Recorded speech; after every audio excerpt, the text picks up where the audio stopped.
Bonjour à tous, bienvenue sur Citrouille et Citron. Aujourd'hui, j'ai prévu de faire un atelier qui me tenait à cœur depuis de très longs mois. Mais vous savez comment c'est, on laisse le temps filer et les années passent. Bon, j'exagère un peu, mais seulement à peine. Cet atelier, je comptais le mettre en place avant le premier confinement, c'est pour dire. Le samedi précédent l'annonce du confinement, nous avions participé à un stage de chocolaterie. Et depuis tout ce temps, je n'avais pas pris le temps de mettre en application les recettes apprises ce jour-là. Mais il n'est jamais trop tard. Aujourd'hui, je vais préparer des mendiants. C'est certainement la recette la plus simple à faire quand on débute le travail du chocolat. Pour cela, il suffit de choisir du chocolat de bonne qualité. Pour ma part, une fois n'est pas coutume, j'ai commandé sur internet. Cela m'a permis de sélectionner des chocolats que je ne trouve pas dans le secteur. Le chocolat est un produit fragile qui craint notamment la chaleur. Vous pouvez le faire fondre au micro-ondes, mais vous risquez d'abîmer ses saveurs et les palais que vous obtiendrez à la fin seront tout ternes. Pourquoi ? Tout simplement car il y a des paliers de température à respecter pour que le résultat final soit brillant et croquant. Dans la mesure du possible, quelle que soit la recette que vous préparez, je vous conseille de toujours faire fondre votre chocolat tout doucement au bain-marie. Vos papilles vous remercieront.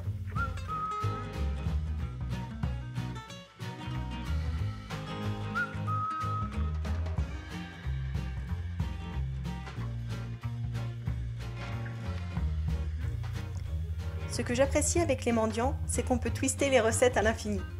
Pour aujourd'hui, ce sera chocolat noir à 76% de cacao avec des zestes d'orange et des éclats d'amande, des chocolats au lait avec des éclats de noisettes et des raisins secs, et enfin du chocolat blanc avec des éclats d'amande et des cranberries séchés. Comme ça, il y en aura pour tous les goûts. Personnellement, mon préféré, c'est le chocolat noir. De façon générale, pour choisir un bon chocolat, vérifiez la liste des ingrédients. Comme souvent, plus elle est courte, mieux c'est. Assurez-vous qu'il ne contient que du beurre de cacao et pas de graisse végétale telle que de l'huile de palme ou du beurre de karité. Certains industriels ajoutent ces graisses pour limiter le prix du produit, mais franchement, mieux vaut en manger moins et de meilleure qualité. Pour réaliser mes chocolats maison, je privilégie des pistoles dont la traçabilité est assurée.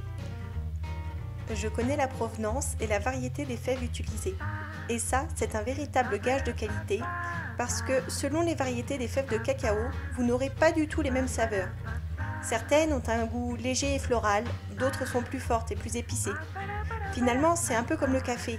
Entre un arabica et un robusta, vous n'obtiendrez pas les mêmes saveurs.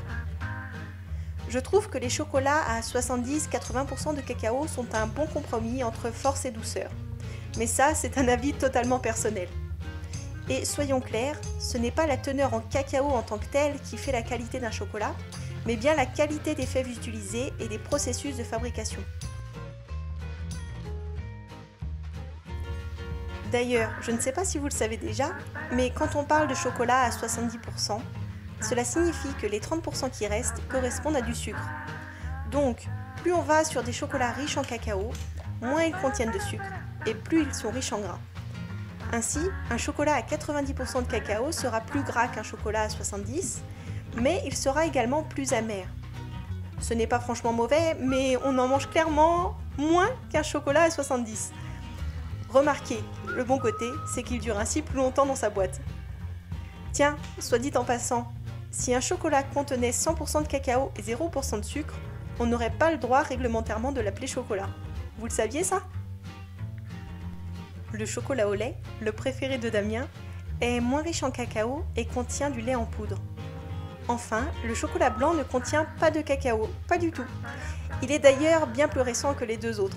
En effet, d'après nos sources, il aurait été inventé dans les années 1930 par Nestlé, qui souhaitait trouver une utilité au surplus de beurre de cacao qui était généré par sa production de chocolat. Le chocolat blanc est produit donc simplement avec du beurre de cacao, du lait en poudre et du sucre.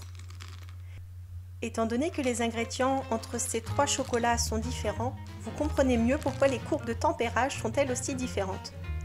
D'ailleurs, pour le chocolat noir par exemple, comme vous avez différents pourcentages de cacao, vous aurez différentes courbes à respecter selon le type de chocolat que vous choisirez. Vous pourrez trouver ces courbes de tempérage sur votre paquet de pistoles ou tout simplement sur internet en tapant le pourcentage de cacao de votre chocolat. Avant mon stage en chocolaterie, j'avoue que je faisais simplement fondre mes pistoles, au bain-marie quand même, mais seulement ça, basta. Sauf que le résultat final n'était pas toujours dingue, tout simplement car le tempérage est l'étape principale quand on veut travailler le chocolat. L'idée est de déconstruire les cristaux de beurre de cacao pour les rassembler ensuite dans un ordre bien établi, ordre qui va conférer au chocolat une apparence lisse, brillante et croquante.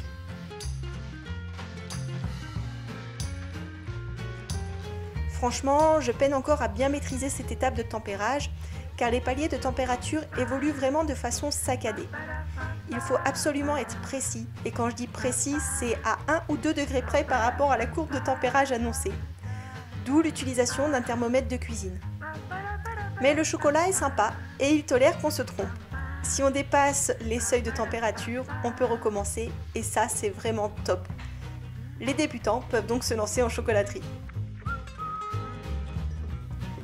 Bon, la théorie, vous l'avez, maintenant il va falloir de l'entraînement et de la patience, avec à la clé quand même une belle récompense. J'espère que cette vidéo vous a plu et vous donnera envie d'essayer la chocolaterie. Je vous invite à la liker, à vous abonner à la chaîne et à cliquer sur la petite cloche pour ne pas louper la prochaine sortie. A très bientôt sur Citrouille et Citron.